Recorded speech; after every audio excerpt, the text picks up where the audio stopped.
Nos programas anteriores, vimos que a torre é responsável pelo controle das aeronaves no solo, pousando e decolando, e nas imediações do aeroporto, em uma pequena área que se estende a cerca de 5 quilômetros da pista. Vimos também que o controle de aproximação é responsável pela separação entre as aeronaves que estão chegando para pouso e se afastando em subida após a decolagem, em uma área que chega a alcançar 100 km de raio e 6,5 km de altitude. No programa de hoje, passaremos a conhecer o Centro de Controle de Área, o último dos 3 tipos de órgãos de controle.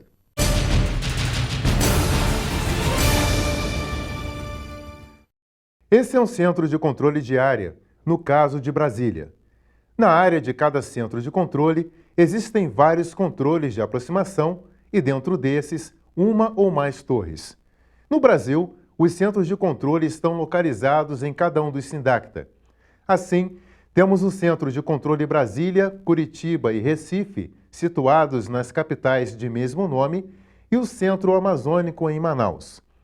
Em Recife, temos ainda o Centro Atlântico, responsável pela orientação das aeronaves voando entre o Brasil, África e Europa, compondo uma área total de 22 milhões de quilômetros quadrados. Para entendermos como funciona um centro de controle, vamos conhecer um pouco mais sobre o Centro Brasília. Embora sua área seja menor entre todas as outras, 1,5 milhão de quilômetros quadrados, o Centro Brasília é responsável pela condução de 50% do total de voos ocorridos diariamente no Brasil. Abrangendo principalmente a região sudeste, as rotas para alguns dos aeroportos mais movimentados do país e grande parte dos aeroportos de menor porte também se situam dentro dele. Para o controle desse fluxo de aeronaves, o Centro Brasília é dividido em 3 regiões.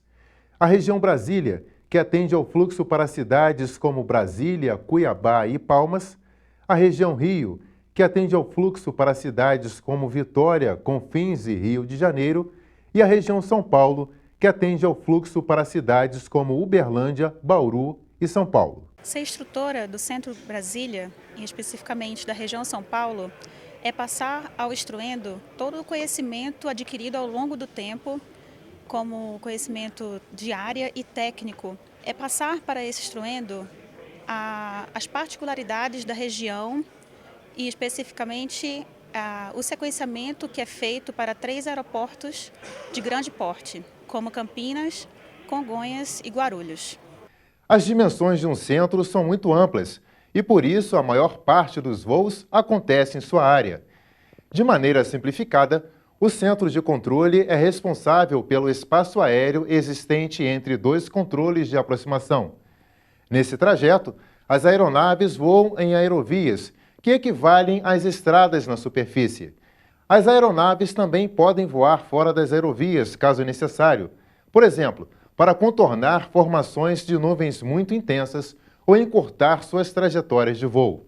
Para ordenar os voos que surgem de todos os lados e fluem em todas as direções, inúmeras variáveis como as diferentes performances dos aviões, o conhecimento prévio do impacto de condições meteorológicas adversas na rota e nos aeroportos de grande movimento, e a capacidade de resolver da melhor maneira situações inesperadas, como emergências em voo, são fatores fundamentais para a reordenação de todo o fluxo de aeronaves, buscando prevenir ou amenizar atrasos e congestionamentos. Para isso, um controlador necessita de muito treinamento e dedicação continuada ao trabalho.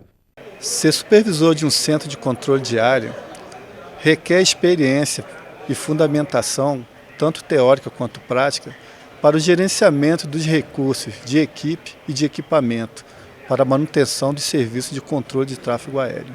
Supervisão, nós tratamos de situações adversas, como emergência com as aeronaves e meteorologia adversa, onde os aeroportos ficam fechados e nós temos que lidar com o nível de tensão da equipe de controladores de voo, de maneira que a equipe trabalhe da melhor forma possível. Ser supervisor de equipe é gerenciar uma equipe de profissionais extremamente experientes e habilitados a trabalhar com controle de tráfego aéreo. O supervisor ele tem que balancear a experiência de cada profissional para que haja um conjunto harmonioso, um resultado necessário para a demanda da aviação que se apresenta em determinado cenário. Vimos até aqui um pouco da dinâmica do serviço de um centro de controle de área. No próximo bloco, passaremos a conhecer um pouco da estruturação desse espaço e da divisão das diferentes tarefas realizadas. A gente volta logo depois do intervalo.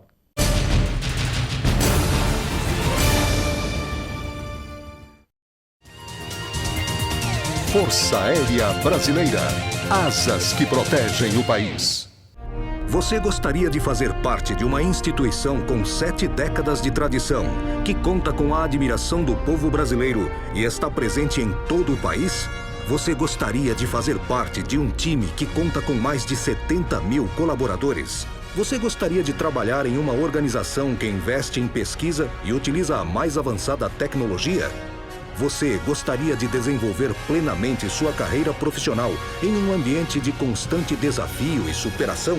Você gostaria que o resultado do seu esforço diário contribuísse com o progresso e a segurança do país?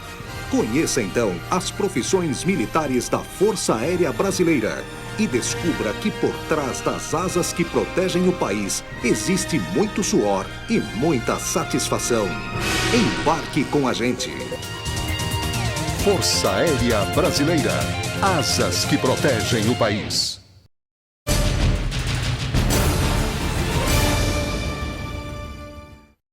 Voltamos agora com a estruturação de um centro de controle.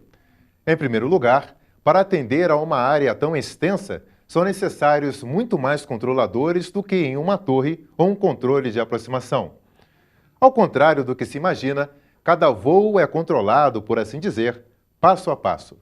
Por exemplo, em horários de maior movimento, um voo de Brasília para Congonhas pode exigir o trabalho de pelo menos 21 controladores distribuídos nas funções de supervisor, controlador efetivo e assistente, posicionados ao longo da rota nos diferentes órgãos de controle envolvidos: a torre do aeroporto de Brasília, o controle de aproximação e o centro de controle de Brasília, o controle de aproximação de São Paulo e a torre do aeroporto de Congonhas. Mais de um terço desse efetivo controla o voo em rota. Um centro de controle é comumente dividido em diferentes regiões, que, por sua vez, são divididas em diferentes setores. Como o número de aeronaves controladas ao mesmo tempo por um controlador é reduzido, essa divisão de tarefas é necessária para que cada aeronave não fique muito tempo sob a responsabilidade de um mesmo profissional. E assim que ela seja repassada ao controlador seguinte, o anterior possa assumir o controle de um outro voo, em um ciclo ininterrupto de serviços aos usuários. Em apoio aos serviços prestados em cada centro, temos a chamada Sala Plano de Voo, responsável pelo gerenciamento e repasse antecipado de informações sobre os voos para um melhor planejamento das instruções a serem emitidas pelos controladores. Para saber de antemão as condições meteorológicas no seu setor de trabalho, os controladores contam com as previsões fornecidas pelo Centro Meteorológico de Vigilância. E para as medidas de gerenciamento do fluxo aéreo, cada centro possui uma conexão direta com o CGNA, com o intuito de agilizar a tomada de decisões para evitar ou minimizar atrasos em voo, principalmente com efeito cascata. Mais do que em outros órgãos de controle, a capacidade de trabalhar em conjunto, garantindo a continuidade do serviço, é imprescindível para o sucesso das ações realizadas em um centro de controle.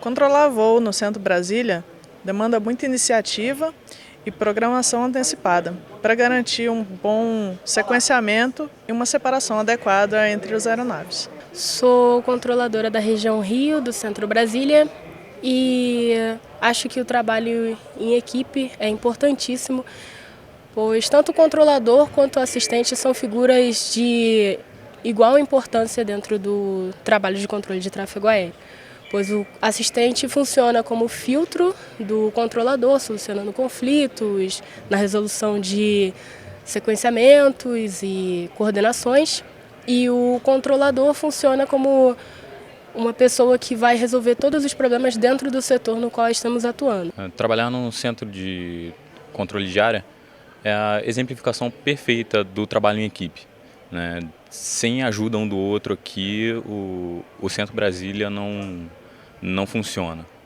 né? Ele demanda muito da cooperação, né, de um controlador para o outro, E acho que esse é o ponto principal do Centro Brasília. Para mim, não tem como definir assim, com uma palavra o que é ser controlador. Para mim são um conjunto de 4 palavras que definem aquilo que eu faço, que é o primeiro, que é o amor pela profissão, o trabalho sério, a competência e muito orgulho daquilo que eu faço.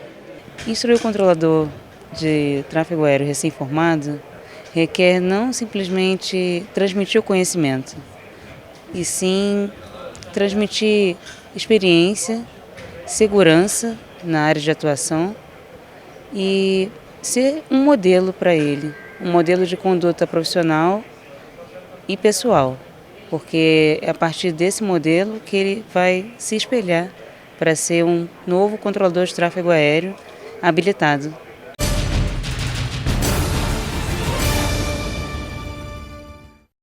Vimos no programa de hoje um pouco da complexidade e natureza do serviço prestado em um centro de controle. No próximo programa, conheceremos a dinâmica e características da região de informação de voo. Fábio no Controle fica por aqui. Se você gostou do tema apresentado e deseja conhecer mais sobre o assunto, escreva para o e-mail que aparece em sua tela. Então, até o próximo programa.